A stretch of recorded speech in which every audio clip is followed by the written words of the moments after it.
Hi, everybody. This is David Manashian, and I'm Dave the Real Estate Guy. Today, we're going to cover chapter 23.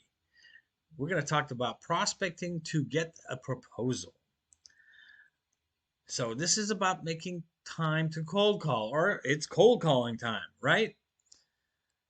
So, the sales tip we got here is that there are 4 things you have to do to be wildly successful at anything.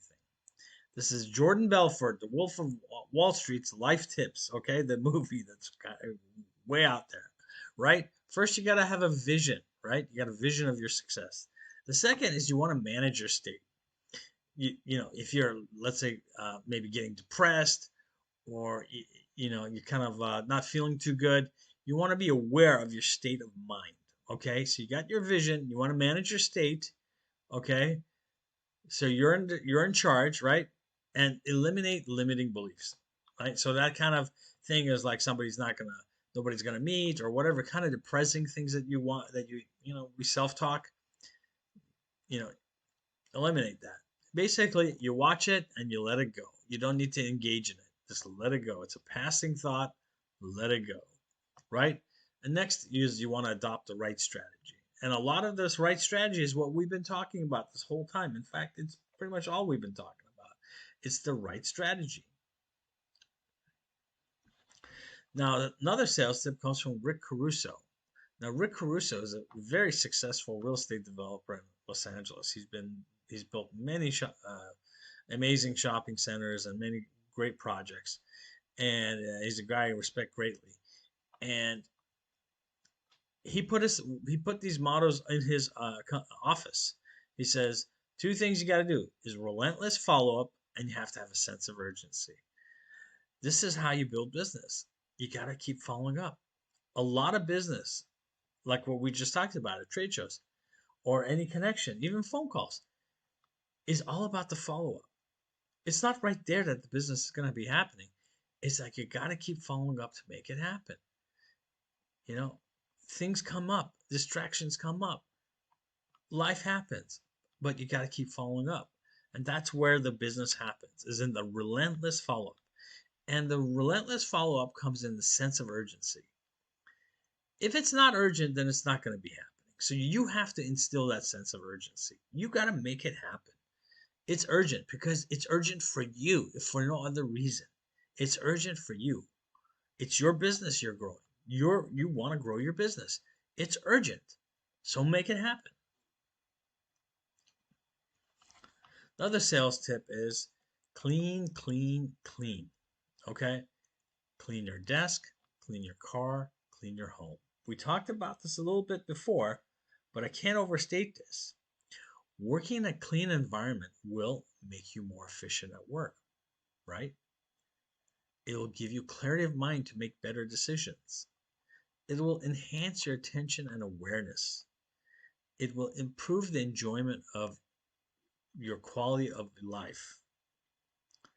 So you keep your desk clean, you keep your car clean, you keep your home clean, even your computer. If it's full of clutter and programs that are running in the background that you're not touching or whatever, cancel it out, throw out the trash, eliminate unwanted emails, keep everything clean, eliminate clutter.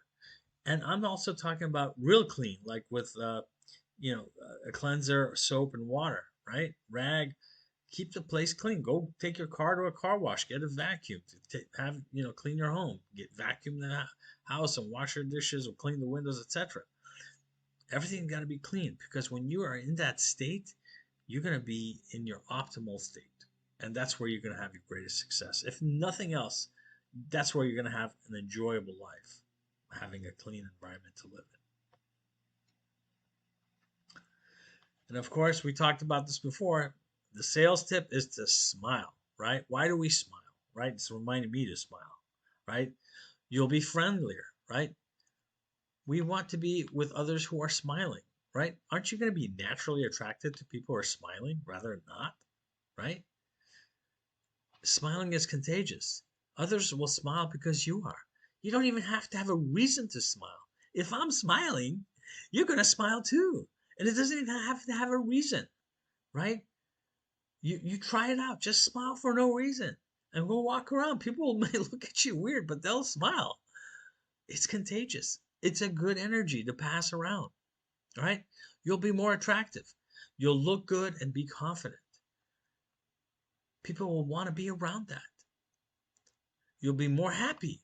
Smiling releases endorphins, right? Worst case scenario, let's say you made no appointments the whole day, but you were smiling through it. Well, at least you were smiling and you had a good day, right? It's not all about appointments or making proposals or whatever else there is. It's about the quality of her life right there, right? Smiling encourages trust. We trust smiling people more than not, right? So if somebody's smiling, then it's obviously it's a positive sign.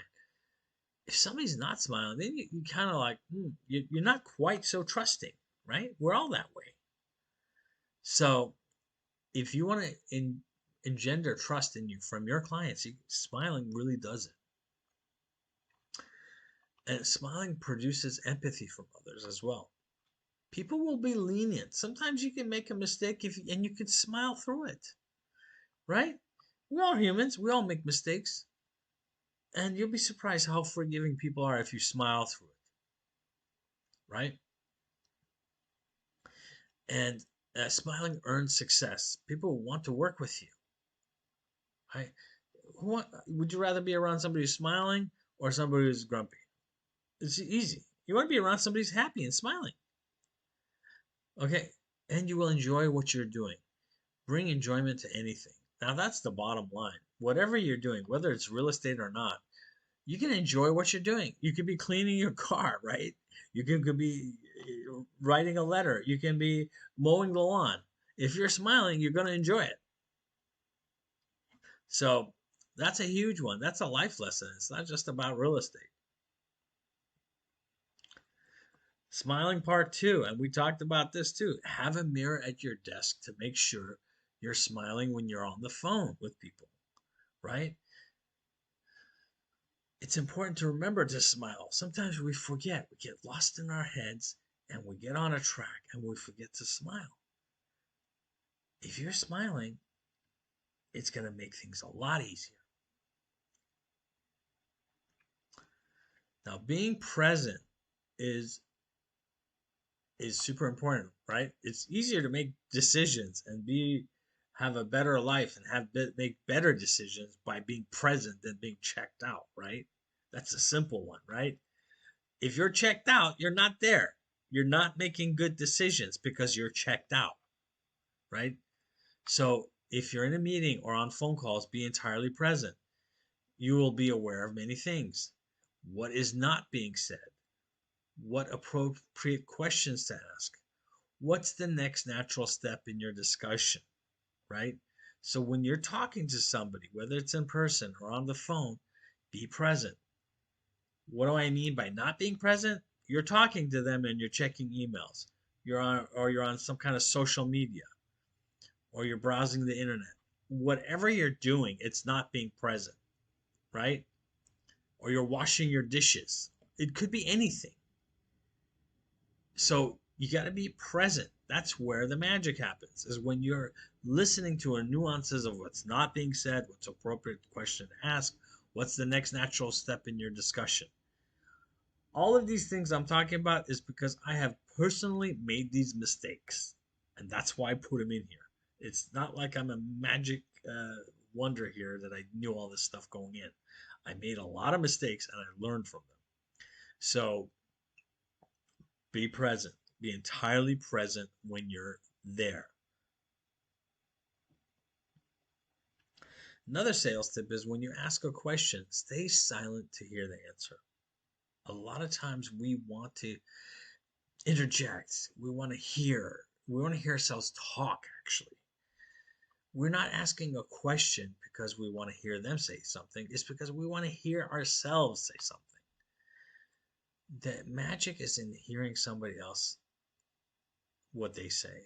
And oftentimes there's some big questions when you're talking to a principal that you have to ask the question and you need to pause and let the silence be to listen to the answer. Whoever speaks first loses. Ask the question and stop and wait for the answer. It may sound, it may feel like a lifetime is passing by while you're waiting. You may think that they didn't understand, but you just pause and do not go any further and listen for the answer. Wait for the answer. It will come, because if you don't let it come, you just blew the opportunity. The one who speaks first loses. Oh, right? Let the prospect respond, however long the silence. It may be the most awkward silence. Do not fill the silence because you feel awkward.